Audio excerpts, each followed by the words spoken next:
Yeah, when I started the course, obviously my coaching skills was next to zero because I had never done coaching. I had done training, I had done facilitations, but coaching was something which I had never ventured into. I did a small NLP course, which gave me an insight into what coaching would be, but I had no idea. So obviously, when I started, I was a novice and I was stumbling at most of the places. But once I walked through the journey towards my 100 hours of practice and 150 hours of practice, I've actually got the confidence to coach. And it's not only about coaching, but it's about coaching any kind of person. So the people that I come across can come from various walks of life, people from India, people from abroad, people who have been there in the industry for 20, 25 years, could also be a 30-year-old person. So the confidence that it has given me is that I can coach any type of person. And that's really what I appreciate. And that's because of the course. Otherwise, I would not have been able to do it. Yeah.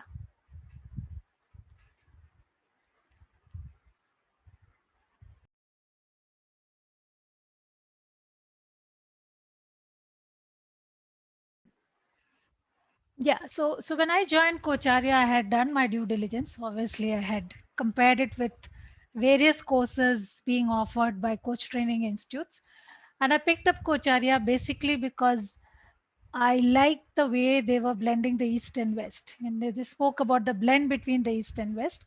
And I also have a spiritual angle to me.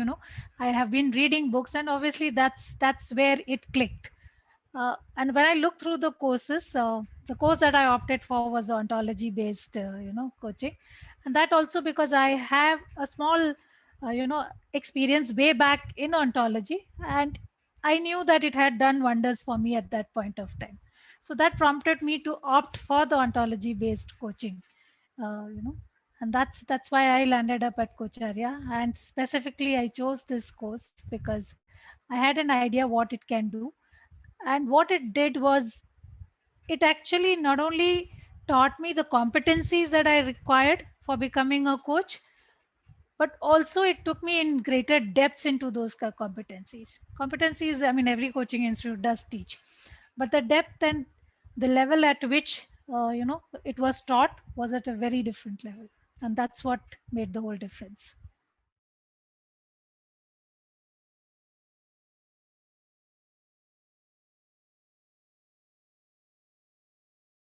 Yeah, the ontological conversation was more about understanding myself, who I am being, or what I am showing up as myself to the client.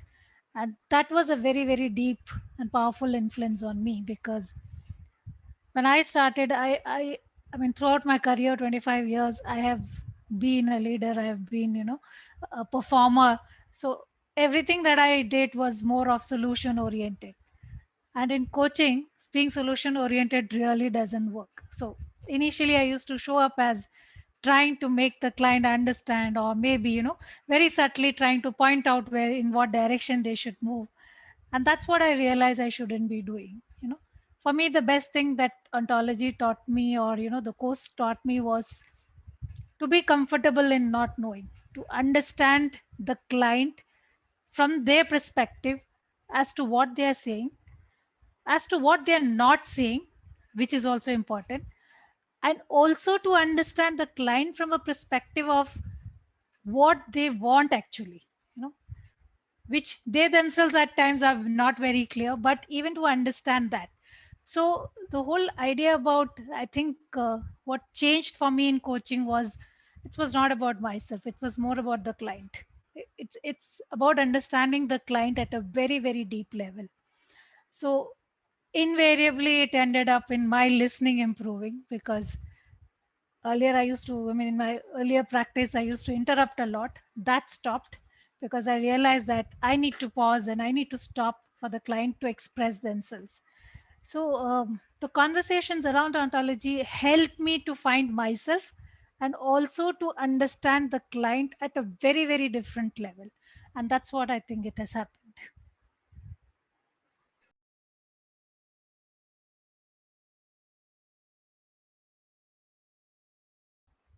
See, it's basically, I think the ontological conversations help, I mean, has helped me to understand myself better. And that's I think the first space.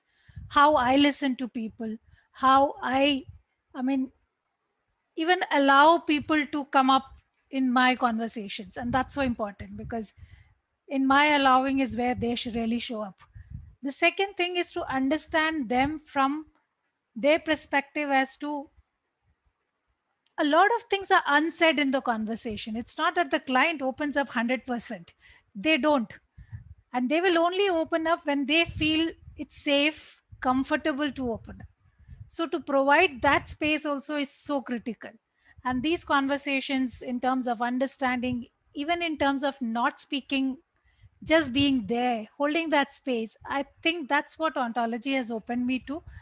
Also to understand that ultimately all human beings are more or less the same. I mean, the fears are there, the the sadness is there, the happiness is there. So at some levels we are all human beings, but at some levels we are different. So each one of us is unique in a different way.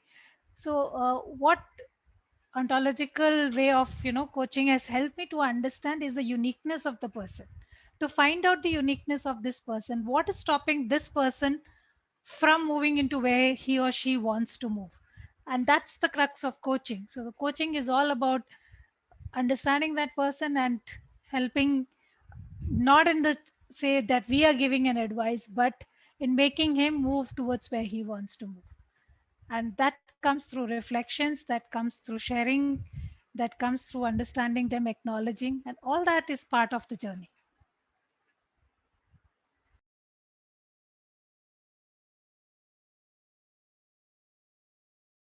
As I said, I was a very solution oriented person, and that was my USP, I would say.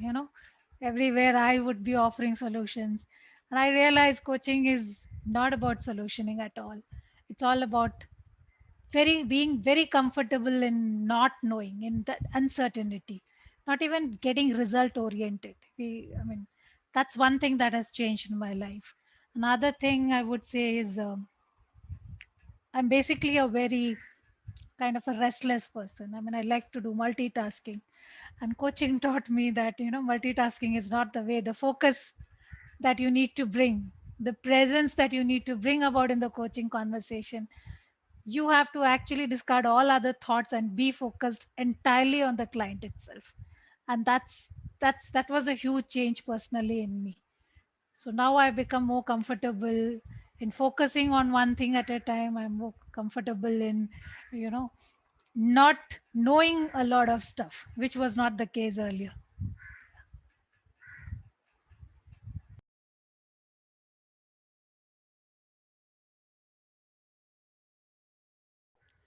If somebody wants to really understand coaching, not from an ACC perspective, not from a PCC perspective, but really to understand in depth what coaching is all about, I think this course suffices it.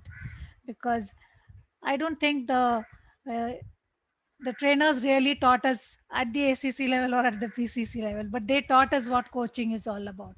And it was such a much deeper level. And I think the journey becomes easier from ACC to PCC. It's the competencies are so deep that I think automatically a lot of us were operating at the PCC level from the beginning itself. And I think the journey towards MCC should also become easier if you do the course. And that's what I would recommend.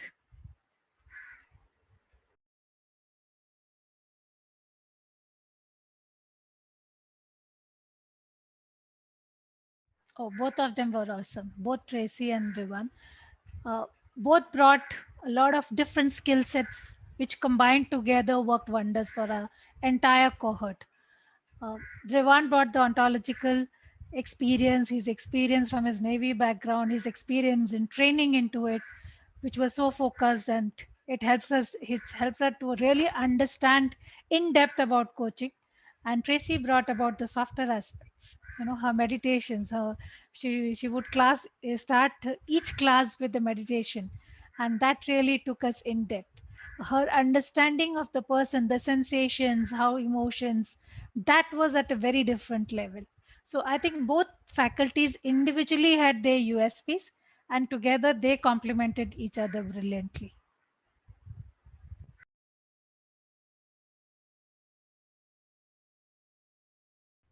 I would say if there is a calling, I think Coacharya is a good place to start with, and especially the ontology based coaching, where I have experienced that there is an inner shift that happens, not only in coaching but in our life itself. So that's brilliant, because you can't be too different. You can't switch on and switch off. That's very difficult, when you become a coach.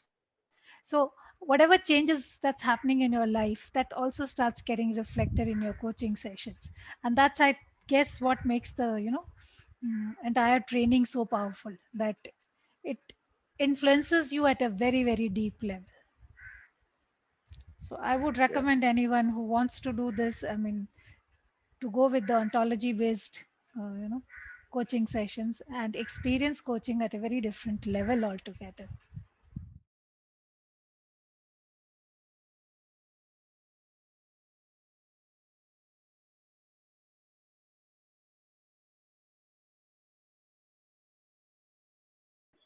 Yeah, so that was really good, because they would go do a class session and there would be a reflection based on that what was taught in the class, and that helped us to see. I'm not a person who writes journals, so that's one of my weakness, that I don't write journals.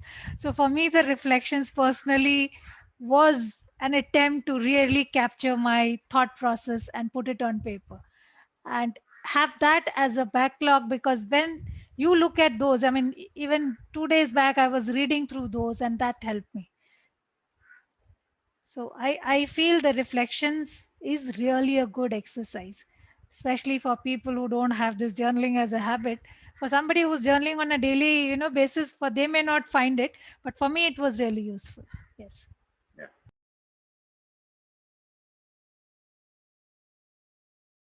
It was a very good thing that we knew from the beginning that we had to submit these recordings. So mentally we were prepared. And that maybe that was one reason why I got into, practice coaching immediately.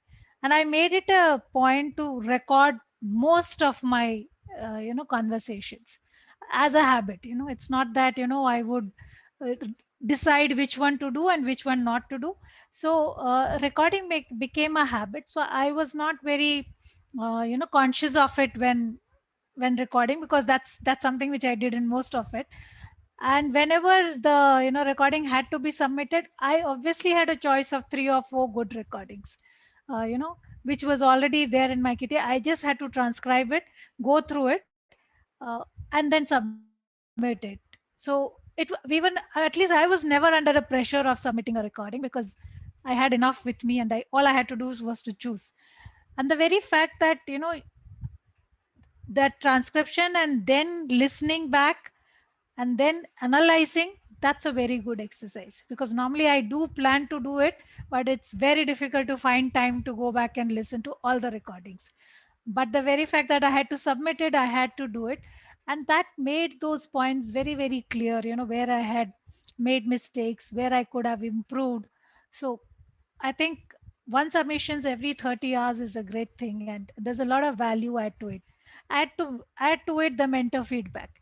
It gives you the confidence to do what you're doing right, the better.